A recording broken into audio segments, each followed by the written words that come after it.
மேரிஹெலன் Tamil audio நாவல்ஸ்க்கு ஆதரவளிக்கும், இனி ஆதரவளிக்கப் போகும் அனைத்து நல் உள்ளங்களுக்கும் என் அன்பார்ந்த நன்றிகள் பல. என்னுடைய சேனலை 5000 பீப்புளுக்கு மேலே சப்ஸ்கிரைப் பண்ணியிருக்கீங்க. இப்போவும் சப்ஸ்கிரைப் பண்ணிகிட்ருக்கீங்க. இனியும் சப்ஸ்கிரைப் பண்ண போகும் அனைத்து நல் உள்ளங்களுக்கும் இந்த மேரிஹெலனின் அன்பான நன்றிகள். அது மட்டும் இல்லை, என்னுடைய சேனலில் கதை கேட்குற ஒருத்தங்க கூட என் கதைகள் நல்லா இல்லைன்னு சொன்னதே கிடையாது. ஆனால் என் குரல் தான் நல்லா இல்லைன்னு நிறைய சிஸ்டர் கமெண்ட் பண்ணியிருக்காங்க. அதுக்கு என்னால் எதுவும் செய்ய முடியாது.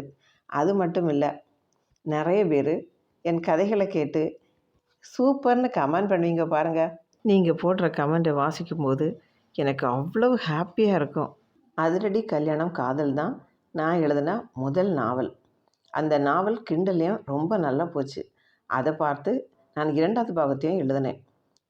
நான் அதிரடி கல்யாணம் காதல் நாவல் யூடியூப்பில் போடுறதுக்கு முன்னாடி இந்த சேனலை நடத்தணுமா, வியூஸ் எல்லாம் போகலையே, பேசாமல் க்ளோஸ் பண்ணிடுவோமா அப்படி தான் நினச்சிட்டு இருந்தேன்.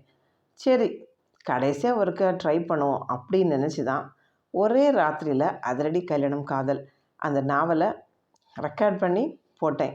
ஆனால் சும்மா சொல்லக்கூடாதுங்க, நீங்கள் எனக்கு அந்த நாவலுக்கு அவ்வளோ சப்போர்ட் பண்ணீங்க, அவ்வளோ வியூஸ் போச்சு. அதுக்கப்புறம் தான் எனக்கு நம்பிக்கையே வந்தது. அதுக்கப்புறம் தொடர்ந்து நான் நிறைய கதைகள் போட தொடங்கினேன். நீங்களும் எனக்கு ஆதரவு தந்துகிட்டே இருக்கீங்க.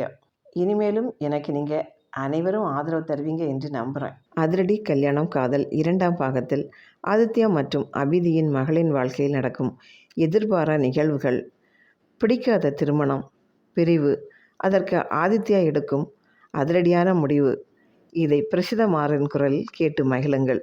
ஆதித்யாவின் மகள் உங்கள் அனைவரின் மனதிலும் இடம் பிடிப்பாள் என்று நம்புகிறேன்.